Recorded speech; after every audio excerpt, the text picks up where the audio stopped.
യുവനടിക്കെതിരായ ലൈംഗിക അതിക്രമ കേസിൽ സംവിധായകൻ രഞ്ജിത്തിനെ വീണ്ടും കസ്റ്റഡിയിൽ ആവശ്യപ്പെടാൻ പോലീസ്. സംഭവത്തിന് ശേഷം അന്നു തന്നെ രഞ്ജിത്ത് അതിജീവിതയെ ഫോണിൽ ബന്ധപ്പെട്ടിരുന്നുവെന്നും എന്നാൽ യുവതി ഫോൺ എടുത്തില്ലെന്നും DCP അശ്വതി GG. അതിനിടെ രഞ്ജിത്തിന്റെ ജാമ്യാപേക്ഷ നാളെ പരിഗണിക്കും. വിവരങ്ങളുമായി ശ്രീജിത്താണ് ചേരുന്നത്. ശ്രീജിത്ത്, ഇപ്പോൾ യുവനടിക്കെതിരായ ലൈംഗിക അതിക്രമ കേസിൽ സംവിധായകൻ രഞ്ജിത്തിനെ വീണ്ടും കസ്റ്റഡിയിൽ ആവശ്യപ്പെടാൻ ഒരുങ്ങുകയാണ് പോലീസ്. രഞ്ജിത്തുമായി ഇന്നലെ തെളിവെടുപ്പൊക്കെ നടത്തുന്നൊരു സാഹചര്യം ഉണ്ടായിരുന്നു. കൂടുതൽ വിവരങ്ങൾ എങ്ങനെയാണ്?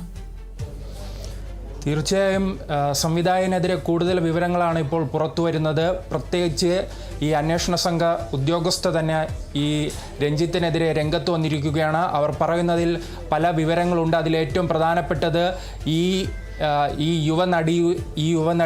യുവനടിക്കെതിരെ ലൈംഗിക ആക്രമണം ഉണ്ടായ ദിവസം തന്നെ ഈ രഞ്ജിത്ത് ഇരയെ ബന്ധപ്പെടാൻ ശ്രമിച്ചു എന്നാണ് പ്രധാനപ്പെട്ട ഒരു വെളിപ്പെടുത്തൽ ഉണ്ടായിരിക്കുന്നത്. അതോടൊപ്പം തന്നെ ഈ കേസുമായി ബന്ധപ്പെട്ട് സഹപ്രവർത്തകരെ കൂടുതൽ പേരെ ചോദ്യം ചെയ്തു വരികയാണ്.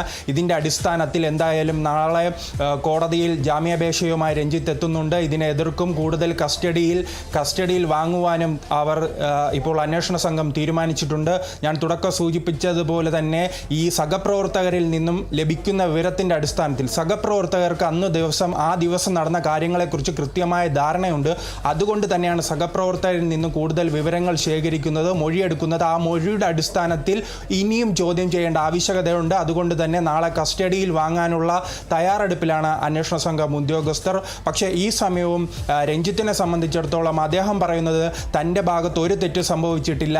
ഈ നടി കൂടുതൽ പ്രധാനപ്പെട്ട റോളുകൾ ആവശ്യപ്പെട്ടു. അത് നൽകാത്ത പശ്ചാത്തലത്തിലാണ് തനിക്കെതിരെ വ്യാജ പരാതിയുമായി രംഗത്ത് വരുന്നതെന്നാണ് രഞ്ജിത്തിൻ്റെ വാദം. ഇതിനെ അനുസരിച്ചുള്ള ഒരു നീക്കം തന്നെയാണ് അഭിഭാഷകന്റെ ഭാഗത്തു നിന്നുണ്ടാകുന്നത്. അതോടൊപ്പം തന്നെ അങ്ങനെ ഒരു പരാതി ഉണ്ടായിട്ടുണ്ടെങ്കിൽ എന്തുകൊണ്ട് ആ സമയം തന്നെ, ഇത് ജനുവരിയിൽ നടന്ന സംഭവമാണ്, ആ സമയം തന്നെ ഈ യുവതി പരാതി നൽകാൻ തയ്യാറാകാത്തത് എന്തെന്നാണ് രഞ്ജിത്തിൻ്റെയും അതോടൊപ്പം തന്നെ അഭിഭാഷകന്റെയും ചോദ്യം.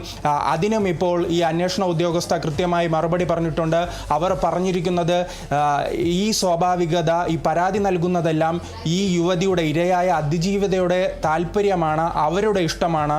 അവർ വൈകാനുള്ളത് അവരുടെ മാനസികമായ വിഷമങ്ങളുണ്ട്. അതുകൊണ്ടാണ് ഈ പ്രശ്നം ഉണ്ടായതെന്ന് പറയുന്നുണ്ട്.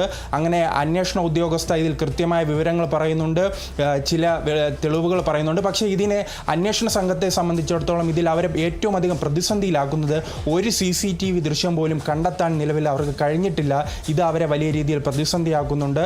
ഇത് അഭിഭാഷകരെ സംബന്ധിച്ചിടത്തോളം, രഞ്ജിത്തിനെ സംബന്ധിച്ചിടത്തോളം അദ്ദേഹത്തിനൊരു പോസിറ്റീവായി മാറുന്ന, കോടതിയിലെല്ലാം ഒരു പോസിറ്റീവായി മാറുന്ന ഒരു സംഭവം കൂടിയാണ്. പക്ഷേ നാളെ എന്തായാലും ജാമ്യാപേക്ഷ കോടതി പരിഗണിക്കുകയാണ്. അതിനെ എതിർക്കുവാനാണ് ഇപ്പോൾ പ്രോസിക്യൂഷൻ്റെ ആവശ്യം, അവരുടെ തീരുമാനം. അതോടൊപ്പം തന്നെ കൂടുതൽ ദിവസത്തേക്ക് രഞ്ജിത്തിനെ കസ്റ്റഡിയിൽ വാങ്ങുവാനും തീരുമാനിച്ചിട്ടുണ്ട് അന്വേഷണ ഉദ്യോഗസ്ഥർ. അതിക്രമ കേസിൽ സംവിധായകൻ രഞ്ജിത്തിനെ വീണ്ടും കസ്റ്റഡിയിൽ ആവശ്യപ്പെടാൻ ഒരുങ്ങുകയാണ് പോലീസ്. സംഭവത്തിന് ശേഷം അന്ന് തന്നെ രഞ്ജിത്ത് അതിജീവിതയെ ഫോണിൽ ബന്ധപ്പെട്ടിരുന്നുവെന്നും എന്നാൽ യുവതി ഫോൺ എടുത്തില്ല എന്നുമാണ് ഇപ്പോൾ ലഭിക്കുന്ന വിവരം. എന്തായാലും അതിനിടെ ജാമ്യാപേക്ഷ നാളെയാണ് രഞ്ജിത്തിന്റെ പരിഗണിക്കുക. കൂടുതൽ വിവരങ്ങൾ നൽകിയത് ശ്രീജിത്താണ്.